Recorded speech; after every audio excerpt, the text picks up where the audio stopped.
So that means then in 3, 2, 1. I need more motors. Oh! Ross with a reference that only me and him will get. I understand it. Yeah, No, you don't. you have to sit through my, crying. The nightmares of motors. Fucking welcome to Badger's Burrow podcast number 51. This week we have me, I am Jamie. Ross. And Shauni. Hold that. Ross. Well, I've got one fucking syllable, I've got to draw it out. Like, Alex has got 2, you've got 2, Shaunie's got 2, me, I'm fucking 1. Ross. Got to drag that bitch out. Right, okay. Ross. So, That's Ross. fucking weirder. Ross. Ross. Wait. Ross. No. Ross. That Ross. sounds horrible on the audio, no. Wait, hold on. Roscoe. Yeah, but that ain't my name. That ain't my name. Right, do you want to explain the more motors thing first of all? Before we get started. You and I have been playing some Space Engineers. Yes. Which, by the way, I've come up... See, when we eventually do make it to space. Because at the minute we're just engineers. Yes. not space engineers. Not space engineers, no, just engineers. Yeah. Right? Yeah. I've come up with a design for our spaceship. Yeah. Does it look... It looks awesome. I went into... Xbox, shut up and stop listening. No! I went into a creative game the other day just to mess around with all the various blueprints and stuff that I had saved, just to, try making stuff work. So yeah, genuinely speaking, it went really well. I managed to muck around with some of the ships. I actually went into space. I didn't realise how slow the space travel actually was. It's fairly real time. Yeah, that's why you build jump drives. Yeah, because I was getting some of these pretty incredible ships up into space, and you have to fight the planet gravity for fucking ages. Yeah, you do. That's why I think we kind of fucked ourselves by starting on a planet. Yeah, in a way we almost did, because Earth is probably going to be a difficult one to do. I feel like the Moon would have been a really good, easy start. We could reset and start from the Moon. We probably should. We've wasted a lot of our resources and pretty much done nothing in the meantime, so... Yeah, exactly. You want to just restart it and go to the Moon. Yeah, we might have to do it, yeah. Nice. But yeah, because I worked out the ship that I got the blueprint for and that what I wanted to make works really well in space. Really, really well in space. Only thing it doesn't do is generate oxygen, so you need to just have that on you. Mm-hmm. But I could probably work that in. Yeah. I also came up with a design, because I was in creative, I came up with a design, just for comedy's sake, of getting us into space, Ross. And I think my design is a fucking winner, right? Yeah. So, I want you to picture a cube. Mm-hmm. Basically, it's got a cockpit attached to the front of the cube, a couple of rockets round the front of that cockpit, and then on every other side of the cube, every fucking square is filled with rockets. I see. And that's how it flies. That's just it. It's got one massive landing strut on the bottom. That's something. I tell you what, right? It would be comedy to get it into space. It would. But I don't think it would work. Well, we have to try. But anyway, what we were doing was we were playing survival, and Jamie was building this sort of gunship thing. Oh, it was epic. It looked amazing. It did. So you were crafting all the different components, all the steel plates, all the tubes, all the computer parts. But for some reason, your ship needed an insane amount of motors, over 1,000 motors. Oh, it needed more than that. It needed 4,500 motors. Because of all the engine parts. Mm-hmm. So anyway, we were sitting playing. We were sitting for like a good 6 hours playing. And every sort of 5 minutes, I would be off doing my own thing. So like repairing the base, upgrading the base, doing some mining with the mining pod, taking the little rover out and, prospecting for new ores and shit. You were doing all that. I was just building motors. Yeah, all I could hear every like sort of 5 minutes was, I need more motors. I need more. I just need more. I need more motors. I'm like, why do you need so many motors? You're like, I just need motors. I need them. There was nothing else getting done apart from you building motors. That's all you were doing. Yeah, that was what I was doing. That was it. I tell you what, right? Hence the reference. I need more motors. It's a good reference, right? I'm going to see if I can find this. On you go. Yes, I can find this, right? Here, I went onto the Steam app the other day to look through some of the workshop stuff, which, by the way, turns out you can't look through the workshop stuff on the app, annoyingly. No, you can't. Right? But it did say to me that I have to, or that I should write a review for Space Engineers. Mm-hmm. And I thought, do you know what? Fuck it, I've got 5 minutes. So my review on Space Engineers says, spent 8 hours harvesting resources in order to make motors, to make thrusters, to finish the ship, which then didn't work. 10 out of 10. That's all my review says. Brilliant. It's a really. Do you know what? I'm glad you got me into it. To be honest, Ross, like there's so many things about it that just fucking frustrate me. But like after playing around in creative mode and just seeing where the game could go, because like I was starting to messing around with like setting up an asteroid base and stuff like that in creative mode, but because there was no need to harvest the resources, there was no time involved in any of it. It just felt like a cheap victory when I had like a very basic base actually built after all that. Where I was like, once we actually pull that shit off in survival, that's a fucking achievement and a half. Like that's amazing. Oh yeah. So, and it's very Kerbal Space Program in that like you can spend like 10 hours designing a couple of different ships, getting the first one up into an orbit, getting the second one up to refuel it, getting the third one up to fuel like or whatever the fuck you're doing with it, right? And then getting all those to work in sync together, and like after about the 20 plus hours you would take navigating all those ships, you make one wrong calculation, one wrong adjustment, you blow something up, you got to fucking start again because you lost your latest ship. Yep. Can't tell you how many times I've fucking tried to dock a ship and just given it a little bit too much thrust and smashed the two ships together. Yep. Or like how many times I've like been flying some sort of like fighter or something like that, and I've not had enough like braking time, and I just go smashing into a hangar or the ground or something else. And do you know what, right, Ross? Because of all the different blueprints I downloaded in creative mode, right? I have an Imperial Star Destroyer blueprint, which I spawned in space. I then spawned multiple small fighters, added remote control stuff to them, and just one by one started like flinging them at the Star Destroyer, like suiciding them into the Star Destroyer right in the middle. Eventually it got to the point where like the reactor started leaking. I could see the damage to the ship, like it was damaging itself in real time. The hull was breaking apart. Eventually I had split this triangle down the middle, and there was just two halves of this broken and bent Star Destroyer floating away from each other in space. It's great, isn't it? And I was just like, this is fucking amazing, best game ever. It's the destruction physics in that game are so good. They are really, really good, and it's the fact that some stuff like the blocks and shit can get so bent out of shape that you don't even recognise them. Oh yeah, like what was it I did?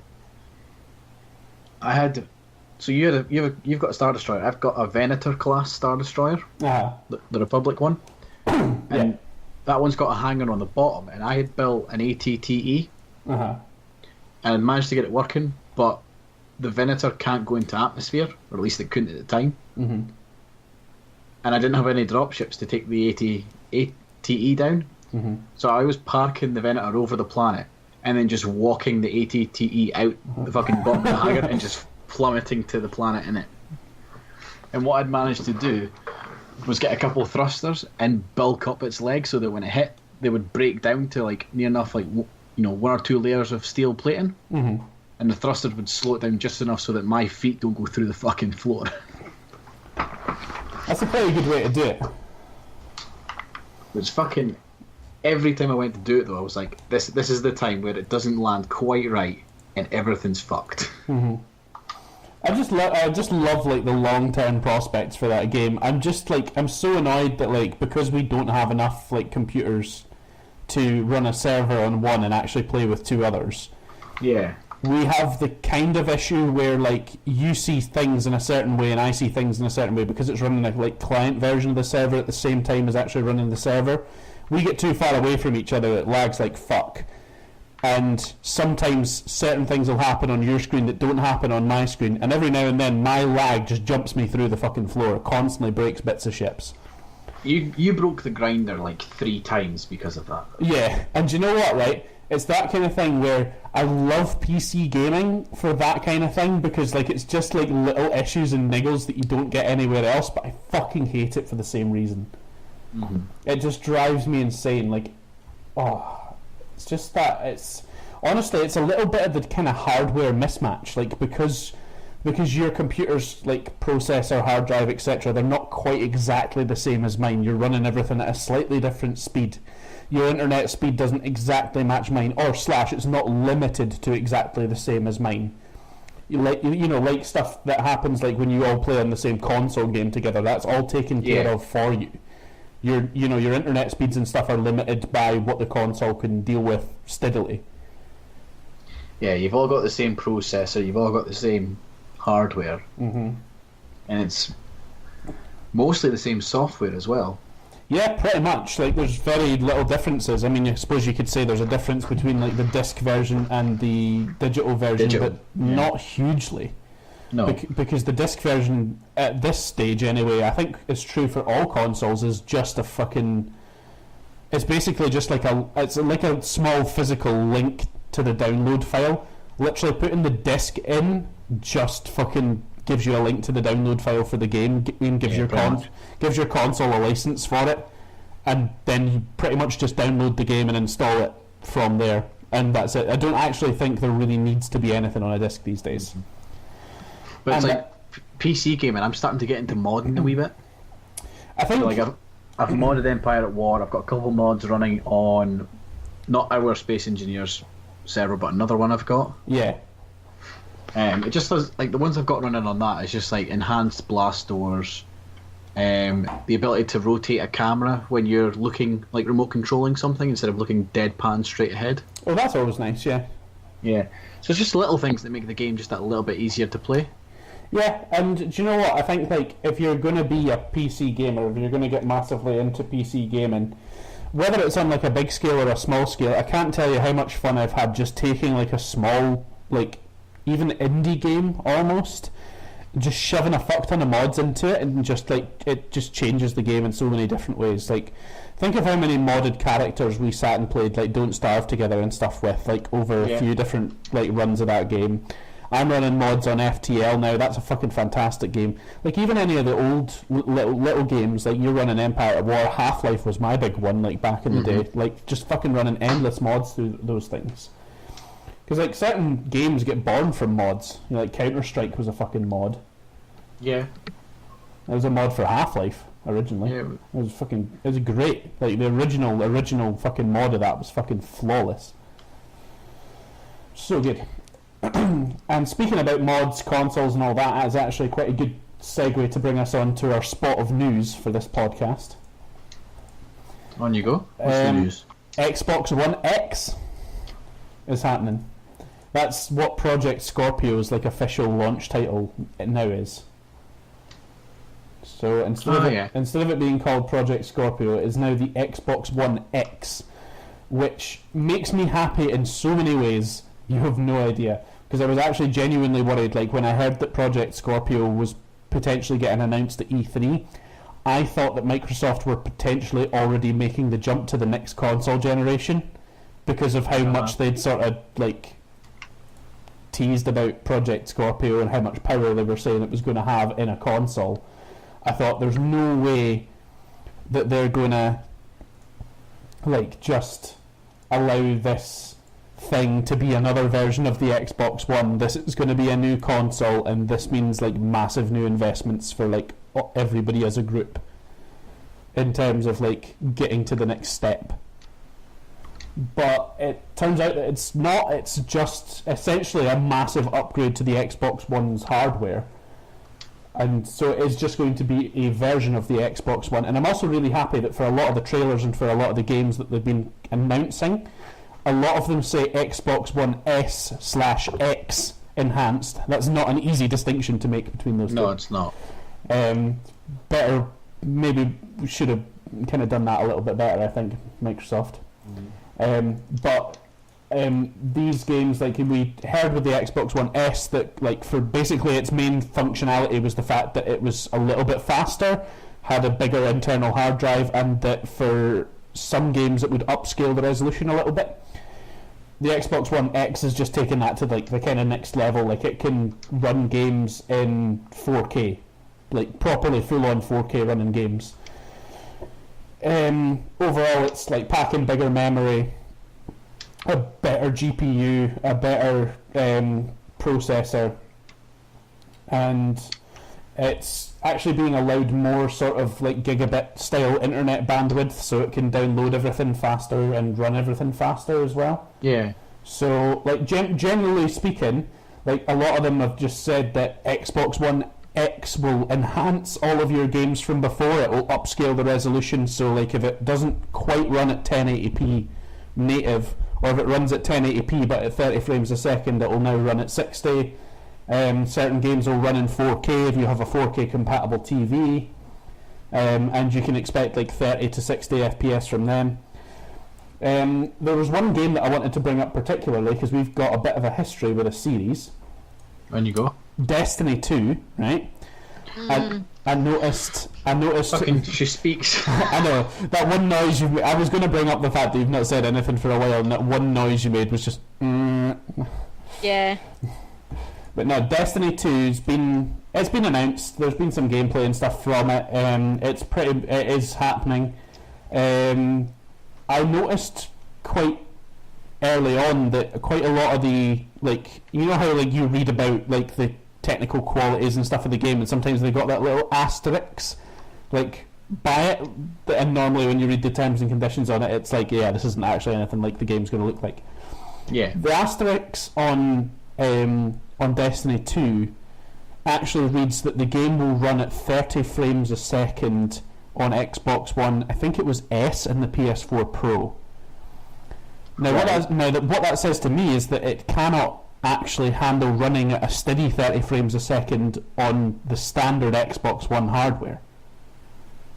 Yeah, that's what that would say to me as well, because they're not specifying Xbox One. They are specifically specifying Xbox One S. Yeah, and I just think that that's a big thing to kind of say, that it's basically. Well, did they not do that with the 360?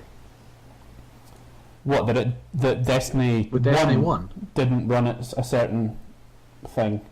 Do you know what? You could be right, actually. I remember there being some big thing about that. Is that they did something with the 360. It was either they didn't update it, or there was something about the frame rate was never going to match the one. Well, no, because like it's even just like the texture qualities and stuff like that. But yeah, like I mean, just based on this short kind of overview of like the new Xbox One that's coming out, and I'm guessing that Sony will have a PS4 equivalent to rival it at some point, probably. Microsoft at the give moment. it a few months afterwards and it'll come out. Yeah, and they'll probably say it does this slightly better than the Xbox One X, therefore PS4 is back in the game again. But like, I mean, based on that, I mean, we for a while when the Xbox One S was kind of announced and coming out, quite a few of us thought about kind of changing to that, and none of us have. Is anybody here bothered about getting a One X? Not really. No. Because as long as, to be honest, each day I'm shifting more and more towards PC gaming. The only thing keeping me tied to Xbox is the fact that you guys are all on it, and achievements. Do you know, I'm kind of glad you brought that up. Achievements are such a fucking massive thing for me. I absolutely love the achievement system in the Xbox. I've always loved it. Yeah. The thing is, with Windows 10 now, you can play games on your PC and still get Xbox achievements. That's very true, because there's not many at the time, like right now. No, and I don't ever think it will get to quite the same level as the Xbox, but there's always been like Microsoft I think the first iterations of it were like Fallout 3 and stuff, where it was like a Microsoft games for PC and stuff like that, which you could World War 2 was originally like that. Yeah, you're right. Yeah, because I got shafted from it. I got like 3 achievements in the game. Never played it again afterwards because I've lost interest. Went back to play it and get the achievements. It's no longer on fucking games for Windows. No, it's true. There was also that thing where because Fallout 3 initially was a games for Windows and you could tie it to your 360 account, as soon as somebody had 100%ed the game, they basically uploaded their save file to Reddit, and if you downloaded it and ran the game with it on, you would just pop the full 1000G straight away without having to do anything. You couldn't do that for the 360 version of the game because all your save games were gamertag locked. So you could transfer your saves between different hard drives, but they would be locked to your gamertag still. It's not like you could give somebody your save. That's again one of those things that I feel like there is obviously a lot of hacking and cheating goes on with the Xbox, although it's not any console cheating and hacking is not as rife as PC. Oh no, because it's not as easy to do. But I absolutely think if they do more like games for Windows and through the Xbox and everything links in with achievements and stuff, I just wonder how legitimate some people's gamer scores are going to be, because you could probably just break all these games to giving you achievements rather than actually playing them if you were so inclined. Well, and I think some people would. On the topic of cheating, I went on to play the new GTA update yesterday. Oh yeah? And when I was loading into GTA Online, before I could actually play it made me press a button to say that I had read the fact that Rockstar will monitor all player accounts over like the next few weeks for cheating. Oh, yeah, I got that as well. I did see that too when I went on to check out the thing. I actually thought someone had reported me because that message had come up. Well, I thought that it was just really nice to see that, especially because like Rockstar must know at this point that people are figuring out how to hack the fuck out of it on Xbox. Because it got done with GTA 4 to ridiculous standards by the end of that's run on the 360.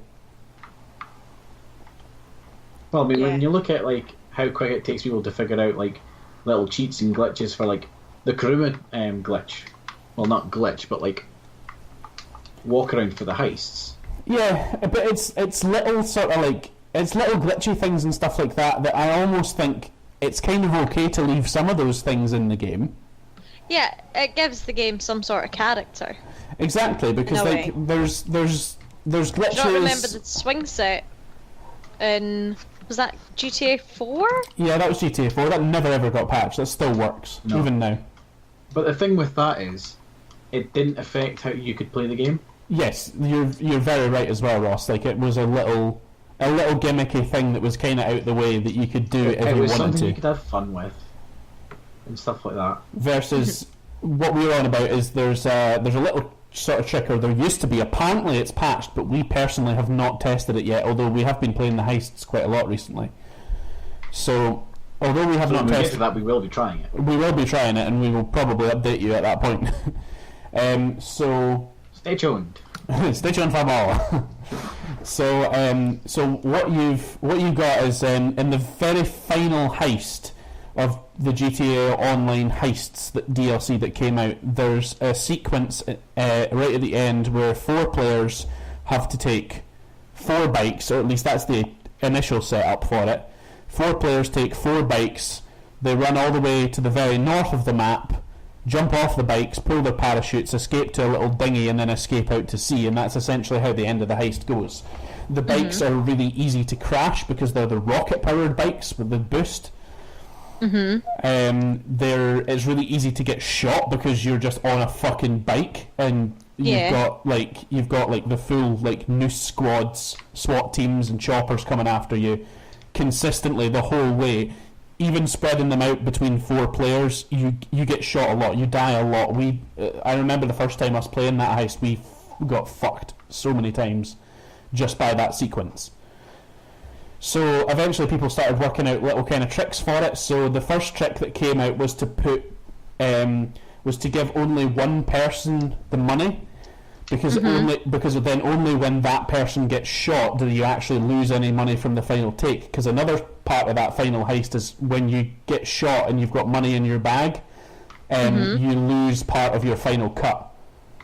Because the final cut should be 1 million, or just over 1 million if you play it on hard. It's like 1,200,000. Is that right? Does that Ross? mean I'm gonna get Yes. about 2 million on that heist?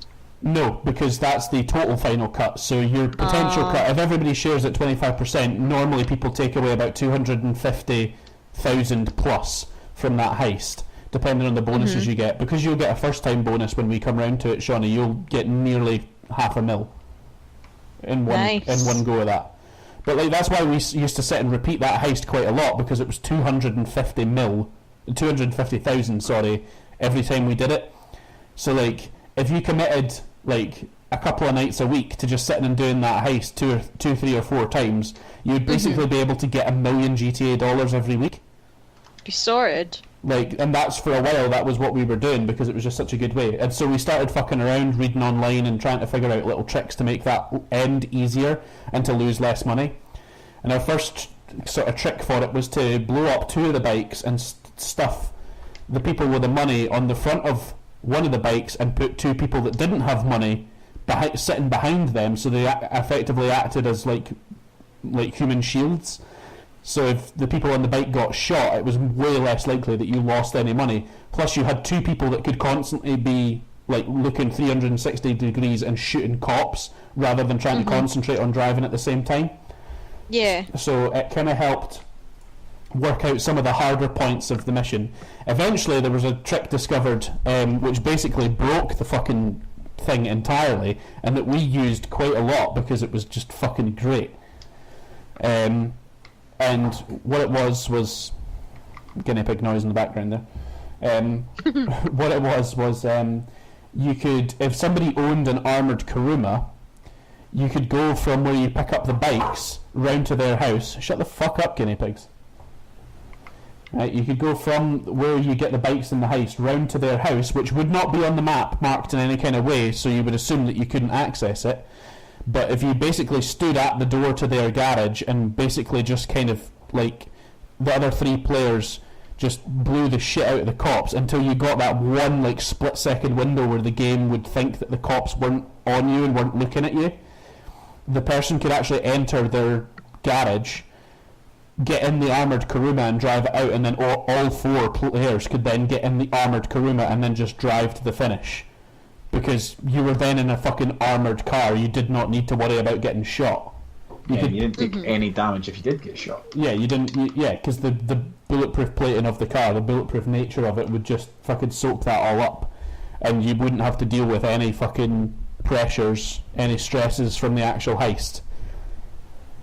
And typically speaking, we used to make Ross take all the money, so that he could be the one standing at his garage door in the like shelter, waiting for it to fucking glitch out so he could get in, get the armoured Kuruma, and then we'd all go.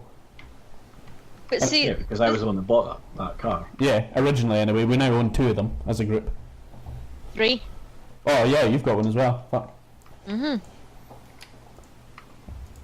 Like, see, that's like, I don't know, I'm in 2 minds of it, because in a way, like, I understand it's a bit like cheating, but It completely breaks if that last someone's- mission. It removes all the difficulty from that last mission. But I understand what you're saying as well, Shauni. I know where you're going to go with that.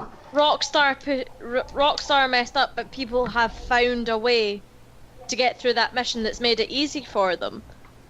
It's That's also the like- fact that actually managing to get that fucking glitch to pull off was actually quite tricky in the first place anyway, because first of all you had to find your way around without using the mini-map and stuff, which for a lot of people in GTA still fucking baffles them, despite how long that game's been out for. I can find my way around the map dead easy. Like, I can find my way around in the city, fine, but like as soon as I'm up north I don't have a clue where I'm going. And that's probably the easiest bit as well. No, I can do both. I think the docks part, the very, very south of the map, sort of like the most southeasterly parts of the map, are probably the areas that I know least. And I think it's just purely because there's only like 1 or 2 missions that actually even bother to go around that kind of area. The rest of it's all more centralised or up north. So like a lot of the stuff that happens in that game, you're just not near where that was. Was that you farting, Ross? It was. It's twice now I've done that. Just heard that low sort of fart noise, and I was like, nah, surely not. But yes, it was me. I see.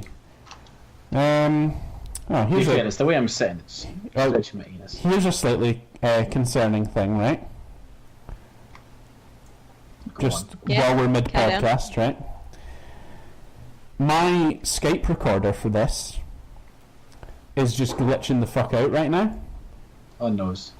Oh. But I literally just pressed the button to continue the recording, so it knows that it's still recording. And from what I can see from the computer, I think it's still running. But I think what we'll do for safety is we'll pause here, and we'll pick this back up in a second just to be sure that this is working. Yes. Right. Okie doke. Hello guys, you're listening to the Badger and Pals podcast, and isn't it fantastic? And we're back.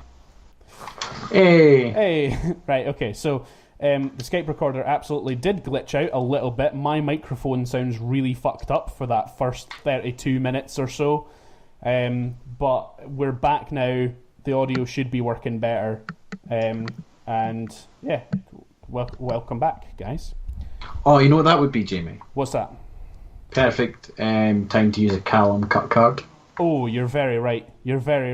It's going in. Now to find out if I still have the Callum cut cards. If you don't, they should be in the Dropbox. Do you know what? That's exactly where I went looking for them. Right, I've got a very serious dilemma right now. Uh-huh. Go for it. I am raiding ships in Assassin's Creed, right? Uh-huh. I have managed to kill 2 ships at the exact same time. However, I can only board one of them without the other one disappearing. One of them Is that how that works? I'm sure you can keep both. No, you can't. No. It doesn't work like that. Are you sure you're not remembering it from the 360 days of that game? Well, I've already been through this situation today. Well, do you know what you do then? You take out your eyeglass, right? Well, wait. This is what I'm about to tell you. If you let me finish, god damn it! For fuck's Yeah, sake. Jimmy, I always had let your to women choose finish. between rum or wood. Oh, well, I mean, rum gets you money, Rum. but wood gets you parts. Exactly. No, you go for rum because that's what a pirate would do. That's true, and that is a pirate game. Right, I will go for the rum. All right, glad we cleared that up. Any whoosies. Yes, Ross, I do have a Callum cut card for that. Ooh. I do have him. So that'll be a nice little cheeky little twist. Nice. Yeah, so just to further speaking about GTA, because we fucking love talking about that game on this podcast. Oh yeah. They just released their gun running update, which once again is another pretty fucking massive update, which has added quite a lot of different little features in. Also requires lots of money. It requires a lot of money, yeah. And in actual fact though, Ross, it doesn't actually require as much as even the VIP offices did initially. Or at least what do you mean? At least it Yeah, didn't feel like it does. No, I don't It does. think, It actually costs more. Because the VIP office you could start it with was £1 million. Oh, that's very true actually. Okay, fair enough. So it's Everything else was optional. So it's got you by about 140,000. But like the bunker that At the cheapest. Yeah, the bunker I bought because I went for like slightly customized stuff, not the basic stuff. and I also wanted I bought little caddies for driving around in circles in the bunker, so that we can have bunker races and maybe film that at some point, or even just have fun with that. And it's also those caddies are fun. It's the Austin Powers style caddies for like the secret underground lair. And you can Austin Powers You can Austin Powers them, and there is actually a joke in that, like when they kind of start up the whole thing. They obviously they know they're referencing it. They must. So it's just really accidental. Yeah, almost, I suppose. But probably intended, knowing Rockstar. Let's face it. British company referencing Austin Powers eventually in one of their games. I'm sure that's an intentional thing. So the gun running update. I spent about $1.5 million on the bunker.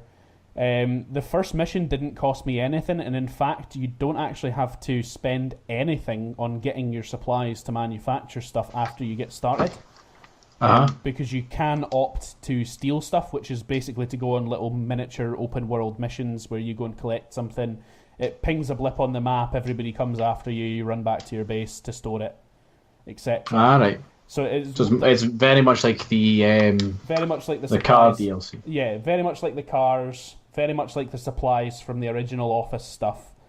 But it's like a little bit better because it does leave you the option in this one, which I really fucking like, by the way, is that you have 3 bars. One's your supplies, one is your stock, and as your supplies deplete, like over time naturally, your stock increases because your staff that work in your bunker are making weaponry out of the supplies that you've been given. Your science team will also use some of those supplies, and they will unlock upgraded versions of the standard weapons. So it's like the assault rifle, the carbine rifle, the heavy pistol. I think there's quite a few different ones. One of the combat MG, I think, is another one as well. They all get Mark II versions, which basically boost all the initial stats. And then when you research and develop them more, you can add like incendiary and explosive ammo and stuff like that to them.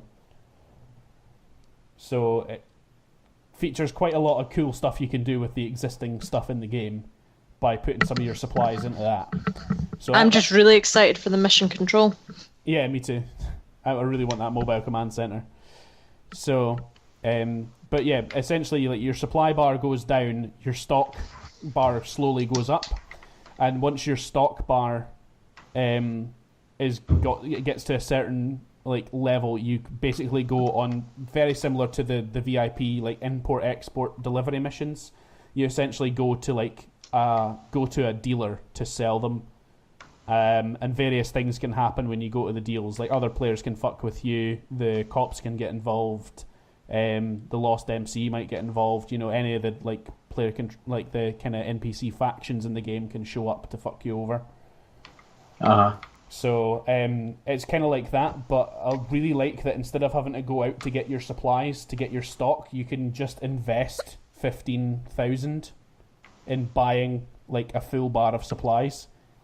And I'm pretty sure, like, if your stock selling goes off without a hitch, you make that money back and then some. So it's just kind of a bit of a risk-reward type thing. You can basically pay to kind of save yourself time and effort. But then, obviously, with the potential of losing quite a considerable amount of money if you don't pull off your selling. Yeah. But there's not, like, a huge amount I managed to check out. I was only really on for about an hour checking out some of the stuff. I was considering even like whether it was even worth buying a bunker at this rate as well, because of like how infrequently we play GTA and how exceptionally infrequently we play it in an online public lobby. We never really got into, or never really massively got into that side of things. I think me and you, Ross, did it quite considerably for the import-export stuff, just to unlock the car missions so that we could get the cheaper versions of the cars. But I still don't even think we've bought any of those yet. No, we haven't. Even with the cheaper versions, because they're just so expensive. So again, the gun running thing's going to be one of those things, like, I'm going to stick with it to the point of actually seeing how much money you can make from it. But knowing GTA, it's probably not going to be as much as you might think initially. So it's probably one of those things that I'll stick with for a wee while to make some money out of, but I feel like it's probably going to be another one of those things that dies off, which again I'm really, really sad about. I honestly kind of wish that we could get together a lot more often and play GTA a lot more often, because when we were playing it really, really frequently, we had a good mix of whether we were doing heists, races, the import-export stuff, the office stuff, the motorcycle club stuff. Like, we switched around quite a lot because we were playing it a lot. We got a chance to make money out of pretty much everything that was going on. Well, I mean, I went back to do some of the import-export stuff the other night, and you can still make a fair bit of money out of it. It's just that we don't do it. Yeah, that's very true, and I think that, honestly, I would just love to be able to get... I would love to be able to get to that stage. Because, like, I was on for, in the space of, like, sort of half an hour, I made just shy of 200,000. Yeah, I believe that. From the import-export stuff. Yeah. Like, you can make good money off of that really, really quickly, especially if you do it really frequently. Because, like, we got to the stage where we pretty much had it mastered, where we would basically we would split off into 4, because there was me, you, Stephen, and I think Colin, who we all had separate offices, we all had separate businesses, we all had separate car collections, because we all had that stuff, and we all wanted to collect the cars to get the missions. But you also wanted to sell the cars to make the money back. And we had a really good system going where we would sell all of your cars, disband that, sell all of my cars, disband that, sell all of Colin's cars, disband that, sell Stephen's cars, etc., etc. Then we'd go back round to splitting off into our 4 separate businesses until each, because we were then 4 different people going in different directions collecting cars, we were much less of a target for any one organisation. So and we'd also, like, if we could get a session with just the 4 of us, there would be no NPCs for us to deal with when delivering cars. No, because it would know that we weren't just all in one group. Yeah. So yeah, that honestly, it's a really good thing. Like, I think Rockstar's making it more and more difficult to get to basically to master, like, the getting a session to yourself whole thing. Mm-hmm. Although, to be fair, like, when I was playing the gun run and stuff, in all honesty, a lot of this stuff would be better to do now before people figure it out, because I was driving to and from, like, the bunker with things, and I was honestly really worried about a couple of, like, other people that were in the game that I was in that were near me, but at the same time, everybody was new to it, everybody wasn't sure what they were doing, so everybody left everybody else alone until everybody figured out, like, what was going on. And I think at that stage, that's when you're best to actually try and do it, because people haven't worked out how to fuck you over with it yet. Because like, last night, we were fucking around, like I said, doing the import-export stuff, and somebody rolled up in their command centre, and obviously this person knew what they were doing, just immediately started trying to fuck us. Yeah. That'll happen. And it's one of those things, like, because I'm seeing, like, a kind of pattern of kind of repetition with this stuff as well. Everybody owns the cheapest, like, or at least most people, I won't say everybody, most people own the cheapest motorcycle club, office, import-export garage, and now bunker. Because that's because everyone's in the same page as us. Well, why would you pay more for something that's exactly the same, just in a different location? However, there is a little bit of merit to paying more for something in exactly the same location, because I was reminded of it straight away, because I had this problem with the import-export stuff when I was trying to collect cars. In fact, you had this problem quite a few times as well, Ross. When you're trying to collect cars, because everybody owns the cheapest garage for the import-export, everybody's going to the same place when there's quite a lot of people actually collecting and selling cars. So a lot of people, just to basically be total arseholes about it in GTA Online, will just sit near the garage entrance with a minigun or sit up above it with a sniper rifle and just wait until you rack up in the car. They know that you're going to be driving carefully because you don't want to spend money on fixing up the car before you sell it. Or they'll do the dick move and put a proximity mine in front of your fucking door. Yeah. Oh, Yeah. that happens so many times. It's so fucking annoying.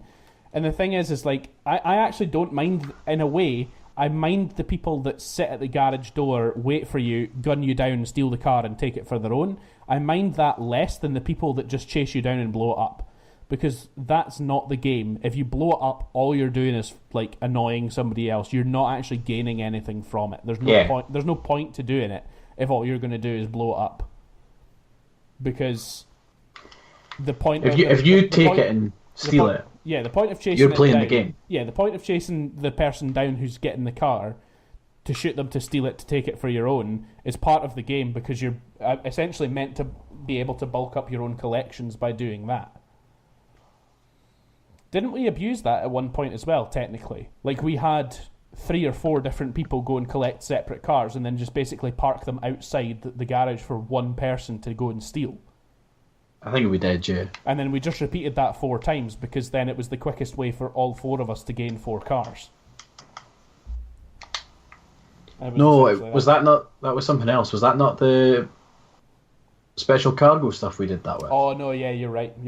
We never did it with the cars. We wait until somebody tried to... Was it exporting it? Is that how that one works? If you interrupt somebody while they're exporting it, you can steal what they've not sold back from them. I think so, yeah. I'm pretty sure that was the whole thing. I'm just really glad that, like, this one, again, the bunker stuff, doesn't seem like, as long... If you want to, at least, you don't have to put any more money into it after you've actually started. You just have to put the start up in, and then it basically makes money for you. Honestly, think, like, we've never even touched on most of the biker stuff as well, because again, that's stuff you have to do in a public game in free roam.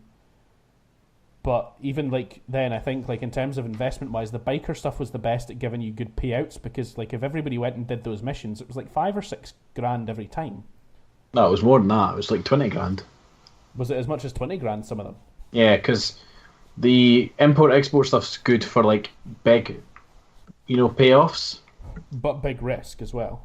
But big risk, and it takes longer, whereas the biker stuff was good for smaller payoffs, but you got them more regularly. Yeah, that's very true. I remember that rightly now. Just as a side note that I want to bring up. What did you? I was wondering if we should maybe sort of advertise, or advertise a little bit, I suppose, like it's already really advertised everywhere, but basically talk about the games for gold, like, as they come around every month. Yeah. Because, like... Speedrunners was on. I always download them. Like, whether or not I'm going to play them, I never really give a shit. I download them regardless, unless I already own them. In fact, actually, no, even if I already own them, I typically download it so that I've got the digital version, so if the version I do own is on a disc, I can get rid of my disc. Yeah. I actually typically do it. So right now, and upon even listening to this podcast, in fact, actually, no, will it change by the time they listen? It will have changed. It changes tomorrow. It does change, yeah. So okay, so these are the ones that people are missing out on. Yeah, so the ones that you've just missed. Bad time to start this segment, right? Yeah. The ones that you've just missed are Speedrunners and Assassin's Creed 3. But Jamie, what is it changing to? It's changing to Watch Dogs for the Xbox One. Oh. And Dragon Age Origins for the 360, but that will be playable on the Xbox One. Ooh. Not bad. Now, I've played a little bit of Speedrunners. I completely agree with Shaunie's synopsis on the music. It's the most annoying music. After about 20 minutes of playing the game, not only had I done quite a lot of like actually playing the game, because you can get quite a lot of games of that game in 20 minutes. It's a very quick-paced game. But I was getting really fucking annoyed by the music at that point. It's got quite a repetitive and quite an annoying soundtrack that's really like over-the-top superhero-y. See, no, it's not even like superhero-y. Like, I was through in the living room playing Assassin's Creed, and all I could hear was the music, and it was just going through the same 2 seconds over and over again. It is the most extremely repetitive game you can get. Not repetitive game, repetitive.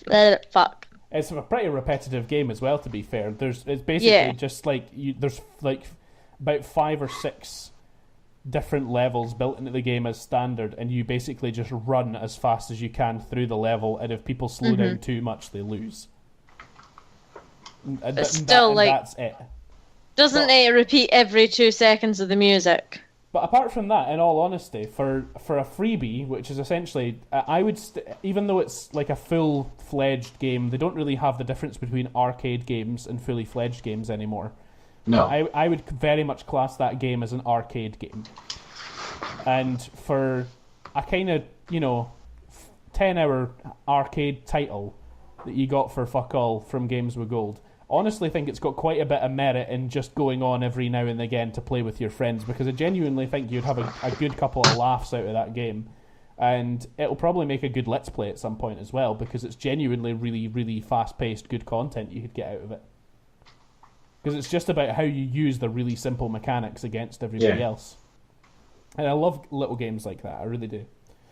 Assassin's Creed 3, I've played it. Shauni, you've definitely played it. Ross, did you ever play that? You're not a big Assassin's guy. I have never played an Assassin's Creed. Oh, shit. I say that as I'm playing it, and I just got, attacked by, 4 different people all at once when I'm supposed to be sneaky. Ah, well, you failed. Assassin's Creed 3, that's also, I'd kind of just missed by the time this comes out. Not my favourite Assassin's Creed. It's the worst out of the franchise. It probably is. Nearly everyone can agree that. It probably is. I think they tried out too many new things all at once. Well, at the time it was meant to be a massively revolutionary title because you could suddenly climb around in the forests, the trees and the rocks. But when it came out, you suddenly discovered it was a really, really limited amounts of the forest, trees and rocks that you could climb. Yeah. Whereas I've recently been picking up Rogue because it's back compatible on the 360 on the Xbox One now. So I've actually been playing that, and even it as albeit 2 games down the line that's basically set in the same kind of time era with the same basic kind of concepts floating throughout it, does a much better job of making the environment feel like you can run around it in any direction you wish. But in Black Flag and in Rogue, you're not playing a Native American guy who should know the forest inside and out. You're playing just like pirates, essentially. More than anything else in those games, they are pirates, and they absolutely do not cope with the environment better than a fucking Native American does. It breaks the kind of continuity of the games just a little bit. Well, that's kind of one of the things about Black Flag and Rogue I really like, though. Mm-hmm. Not only because you're pirates, but let's face it, pirates are awesome. The pirates are the main thing. They are fucking great games, by the way. If I had to recommend any game, I know you're going to say Assassin's Creed 2, Shauni, for this, but if I had to say that there was a game that I would genuinely replay multiple times just for how immersively fun it can be, I think Black Flag would take it over Rogue easily, but it's just such a fucking fun game. See, I don't know. I see Black Flag and 2 as completely different games. Well, they are. I get them in the franchise. I would say they're just. I know they're 2 completely different games, but I don't know how to explain this. They're so different that I feel like I can choose kind of both of them. I like points in Black Flag a lot, but I love so many points in Assassin's Creed 2. Because Assassin's Creed 2 effectively started everything. I don't care about Assassin's Creed 1. 2 started it. No, I agree with you. 2 did a much better job than 1 ever did of being the game that it ended up being. I've got to say, though, I didn't envision that 2 would look and feel as dated as it does, but I've been watching you play a little bit of the Ezio collection, where Assassin's Creed 2 is in part of. It looks and feels a little bit dated in the terms of how you move around and what you can and can't do in terms of climbing and free running in that game. It was a lot less refined. It is an older game, though. It is an older game, and I don't blame it Like- for being that in the slightest. I'm just saying it's definitely a lot worse than I remember it being. I remember it being very iconic, and upon revisiting it, I would take back that sort of... That speech is about one it. of the things, though. Like, it is. You've said it yourself. It's not as iconic, but we've had so many good games since then. Yeah, but it's one of those things that if you're going to say that it's an iconic part of the franchise, I feel like it has to stand one of those like test of time sort of things. Like, I mean, I'm going to bring up a like Half-Life here, and I'm not talking about Half-Life 2, I'm talking about the original Half-Life. For me, even if I go back and play that now, I still think that fucking stands up. That's a very entertaining, really well-designed game, even by today's standards. The only thing that you can tell is really dated about it at this point is the way that it handles some of the character models, the animations, and the graphics about it. Genuinely speaking, though, everything else about it would hold up today in terms of story, development, and the way it plays. It's really good. I don't think Assassin's Creed 2 stands up the same way that kind of thing would. Oh no, I feel like it does. Coming out next on Games for Gold, we do have Watch Dogs and Assassin's Creed, for fuck's sake, Dragon Age Origins, Assassin's Creed Origins. Funnily enough, isn't that actually what the next one's called? Assassin's Yeah, the Creed next one's called Orangins. Orangins. Orangins. Orangins. You said it again. It's a fucking Egyptian dude. He's orange. It's not That makes really. sense. He is orange. I actually think they've, in a way, I want to say they've run out of ideas a little bit with Assassin's Creed.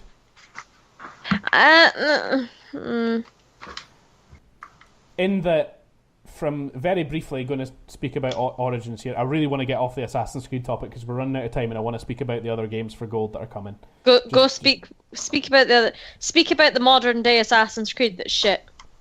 Speak about the modern day Assassin's Creed that shit. That is Watch Dogs, basically, to be fair. Yes. It is confirmed it's set in the same universe as Assassin's Creed. It is essentially modern Assassin's Creed. Was it confirmed? Yeah, it's completely legit. Yeah, Huh. it's completely legit. The guy that you are currently like playing kind of with, the leader of Abstergo that's in Assassin's Creed 4, the dude that you speak to, like in the modern day first person sections. There's a mission in Watch Dogs where you kill him, Oh. and it's legitly that guy. Like you can, Alright. you get all the data through for him on your phone, and it's legitimately that guy. It's the same guy, so it essentially means that it's set in the same world. All right. The Assassins and the Templar things don't seem to be as talked about, but they basically just kind of have new names for them, and I feel like that kind of works. Right, carry on.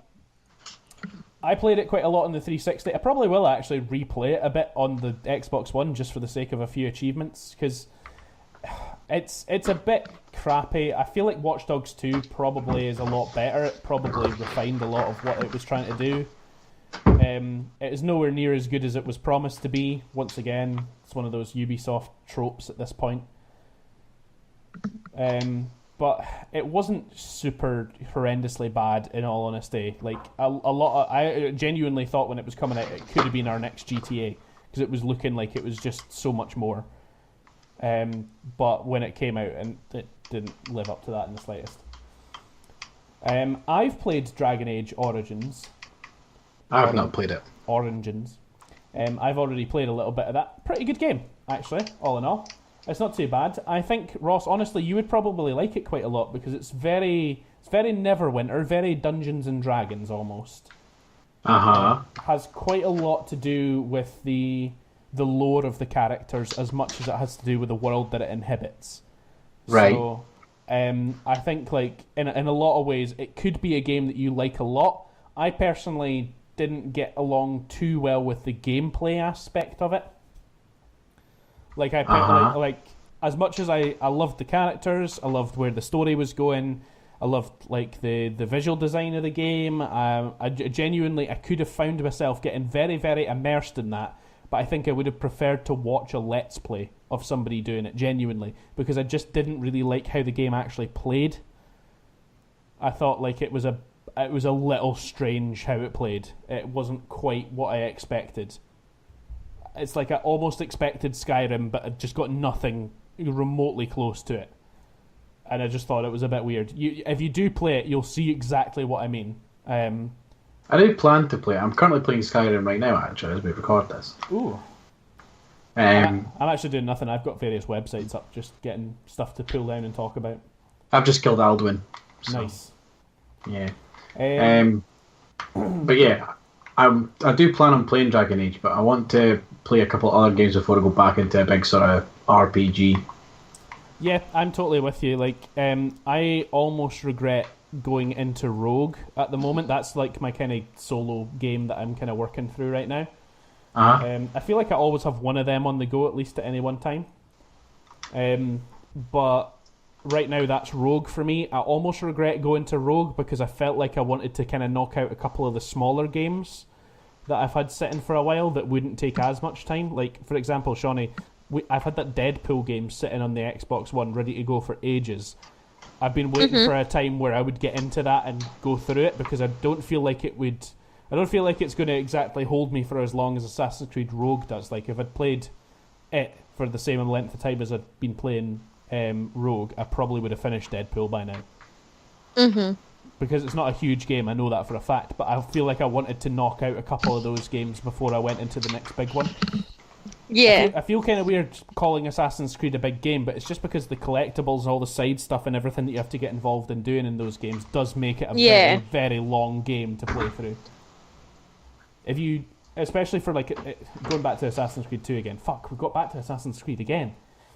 Going back to that, like if you just focused on like playing the main story through, you could finish the game in a couple of hours. Because there wasn't enough side story stuff that you had to get involved with to actually get through the game. But from not even 3 you could do main story pretty much entirely, but from Black Flag onwards, all the side stuff became almost necessary for your playing of the game. Yeah. But we're at time, so we should wind down and wrap up this episode. Yeah, we should.